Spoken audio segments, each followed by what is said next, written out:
In the last few games, he's been absolutely phenomenal. He was absolutely devastated. Subscribe to Jalsy and Steve. Hello everybody and welcome to another video on Jalsy and Steve. This time it's the match preview for Stoke versus Sunderland, 29th of December, which is, hold on, what day are we on? It's Christmas. So, I believe it's a Sunday, 3 o'clock kick-off, and yes, me and Paul will be doing a live stream for that game. In this video, we're obviously going to talk about the Blackburn game on Boxing Day, talk a bit about basically Sunderland in general, and obviously I look forward to the Stoke game itself. But of course, before we get started, as always, can we hit the thumbs up and subscribe if you're brand new, please? Thank you very much. So, Blackburn on Boxing Day, finished 2-2. A lot of people have been obviously, I said at the end of the vlog, it feels as though we've kind of like, it was ours to throw away. I think, if you look at the overall game, I think a draw probably was a fair result because they absolutely were all over the first half. We did not get going at all, which is frustrating because it's now how many games in a row is it where it's took us until the second half of the game before we got started, and it's something that needs working on. It really does, and I think everyone will agree with us. Blackburn were brilliant in the first half. We couldn't handle the pace of their attack. That number 10 there, I can't remember what his name is, with the long hair, he was class. He was absolutely mint. And they just kept on coming through us. They went 1-0 up, and it was rightly so. If we're honest, it could have been 3-4 now. They wasted so many chances. But then second half came, and in true Sunderland fashion, especially recently this season, we came out the blocks, racing, ready to go. We got two early goals to put us in the lead, making us the comeback kings yet again. We had our chances. Joe had a good chance where he squared it over the edge of the box. When he put it over, Roberts had a chance which was blocked. Riggy had a header, Mepham had a header. But no, we had to settle for the 2 goals we got. Chrissy Rigg surpassing Gareth Bale now by scoring 6 goals before he's turned 18 in the Championship. Gareth Bale only managed 5.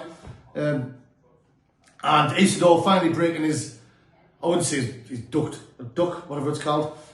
Finally got on the score sheet after, I think it was 6 games or 7 games without one. With a lovely tidy backheel finish. And then Blackburn, last 10 minutes, we struggled to see the game out.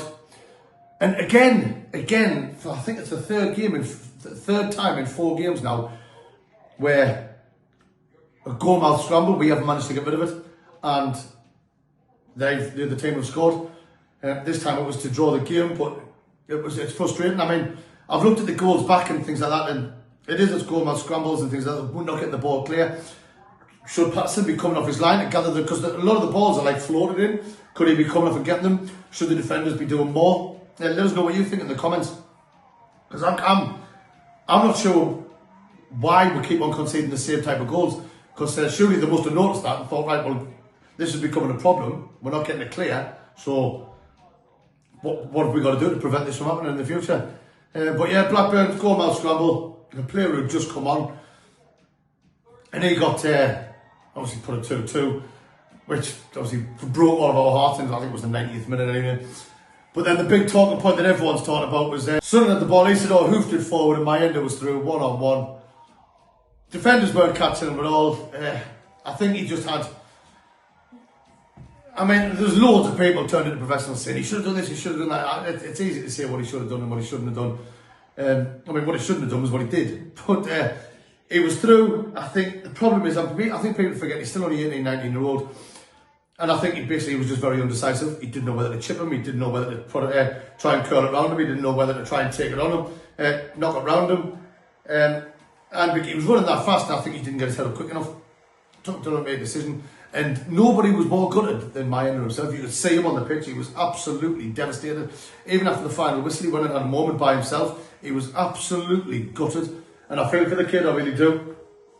Yeah, it would have been fantastic. The atmosphere of the game was absolutely superb. It really was. And like I said, the fans would have went absolutely nuts. But look, it wasn't to be. It was 2-2, but like I say, a point on the road isn't always bad, especially with Blackburn, who have been one of the most informed teams as of late. And like I said, we didn't get beat. So that still was 1 defeat in 16 games or something like that. Which isn't too bad. Obviously, yes, we know we're drawn too many. But I'd rather draw than get beat. That's my views on the Blackburn game. Let us know what your thoughts are. Some of you will have already put them in the vlog and things like that. But yeah, one of the concerning things of Blackburn game was obviously Chrissy Rigg going off injured limping. He left Ewood Park with a big plastic boot on his face on crutches. Apparently his ankle was very, very swollen. I still haven't heard anything about what exactly the matter is and how long he's going to be out.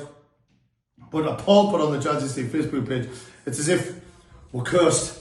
Because that's now Mundell, Brown, Ballard, Rigg and Watson all now being injured during games.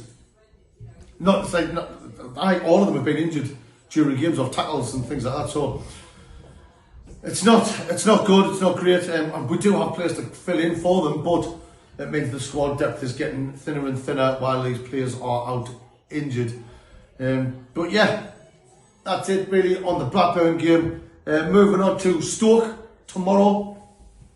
3 o'clock kickoff, like we say. Stoke are having a very miserable time as of late. Yesterday they sacked Norkus Pelach. No idea if that's how you pronounce it, but they sacked the manager. So now they're looking for the 3rd manager this season. They're currently sitting in 19th in the league. They've won 5, drew 7, lost 11.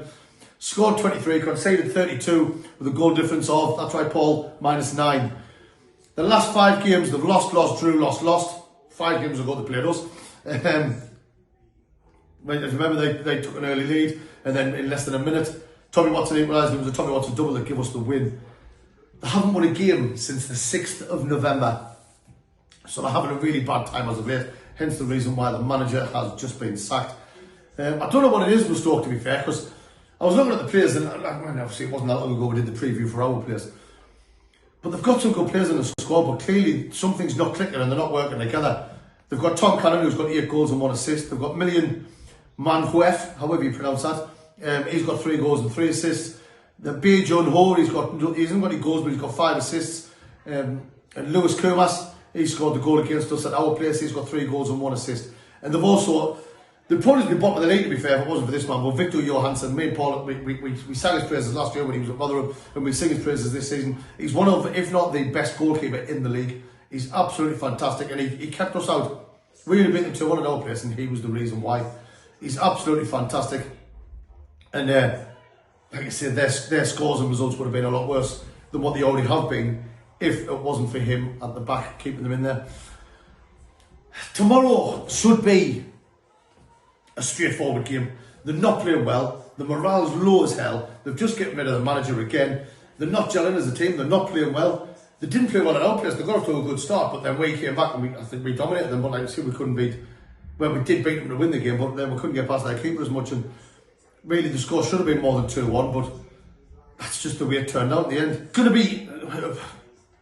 Like I say, every game's going to be a tough game, and I'm not saying it's going to be a tough game, but I don't think it's going to be. I think they're miserable at the minute, and I think the fans are going to be on the owners' backs, so I think it'll be a hostile atmosphere while they're there. The players will be, I don't know if the players got on with the manager. Are they going to be disheartened? Well, they should be, because they haven't won for nearly 2 months. And the way going there off the back of it was a bit sickening that we didn't get the 3 points. But we haven't been, like I say, we've lost 1 in 16 or something, so I think it's a good time to play Stoke. I really do. Obviously, I'll get the score prediction at the end. But looking at the Sunderland team, obviously I've already mentioned Mundell, Brown, Watson, Ballard, Rigg. They'll all be out. We don't know the information on Rigg and all that yet, or Ballard. I haven't seen the press conference, it hasn't been out yet. I try to hang on and wait for it, but time's getting on. Roberts, I want to mention Roberts because I've been someone who's on his back a little bit at certain times this season because I think he's taking too many touches and things like that. But the last couple of games he's been great. He got his 5th assist of the season when he set up for Riggy's goal, and he was heavily involved with. Was it Riggy's goal? Oh no, it was sorry. He was involved in Riggy's goal, and he got the assist for Issadore's lovely back heel. So Roberts has been doing well. He's finding himself in space, and this is the Roberts I like to see. They didn't swap over sides with Mayenda in this game, but Roberts found himself in space, and he did what he needed to do in the second half. So well done to Roberts. And he's starting to prove me wrong from the doubts I was giving him early on in the season, which I'm sure loads of you will love us admitting that I'm wrong. Doesn't happen very often, but when I'm wrong, I say I'm wrong. Mayenda, we spoke about his miss, but I've heard people say he should be dropped, no chance. And personally, I do think he's better on the right, which is why I'd like to see Roberts and Mayenda swapping over every now and again. He's so fast. He's so fast and young, but he skips past players. And I think we can't keep him at the team at this moment in time. I really don't. And so for me, he stays in the team. Riggs is obviously not going to be available, so Al-Shish, I will imagine, will just slot in and fill that role, which is fine by me, because when he's come off the bench, he's been promising, he's been good, he's been involved in goals as well, which is what we need. And obviously Isidore got back on the score sheet on Boxing Day, so I imagine he'd keep his position up top. The defence will stay exactly the same as with Patterson. I've seen Patterson get a lot of stick online, saying he doesn't command his box. And then with Partey, I do agree, he doesn't command his box very well. His distribution, as we talk about a lot, it leaves a lot to be desired. It really, really does. But I want to mention, before we finish up my score predictions, is Dan Neil. Dan Neil, at the start of the season, performances weren't great. We've spoken about this at length. I know we have, and you're probably sick of us going on about it. Where I said all the times the armband's weighing him down.